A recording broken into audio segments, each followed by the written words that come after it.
আল্লামা সাঈদী আজ থেকে 15 বছর আগে বলেছিলেন, আমাকে যদি শহীদ করা হয় 1 বছরের ভিতরে আমার রক্ত এদেরকে জ্বলে পুড়ে ভস্ম করে দিবে। 14ই আগস্ট ওনাকে 20 পানে দুনিয়া থেকে বিদায় করা হলো। 4ই আগস্ট, 1 আগস্ট জামাতকে বাতিল করা হলো।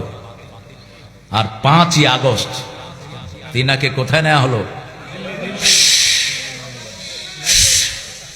কত আগে বলেছেন, বেশি লাফালাফি করো না, তোমরা আসো গাছের আগায়, আমরা 12 কোটি মুসলমান গোড়ায়।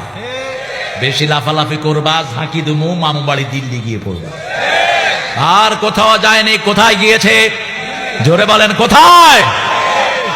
দিল্লি। আমরা আছি দেশেই, ঠিক না ঠিক? আমরা হালাল খাবো, হালাল ভাবে ঘুমাবো, হালাল শান্তিতে থাকবো। আল্লাহু আকবার। আজকে সারা দেশে কোনো মামলা নাই, হামলা নাই, ফোন রেকর্ড নাই, ঠিক না ঠিক? ফোনের জ্বালায় থাকতে পারতাম না, ফোন 12 জায়গায় রেকর্ড হতো, কোথায় যাই কোথায় কি করি নিজের গাড়িতেও চলতে পারতাম না। মনে হয় সারা দেশ ছিল একটা জেলখানা। মসজিদে গেলেই তাদের দুশ্মন, ঠিক না ঠিক?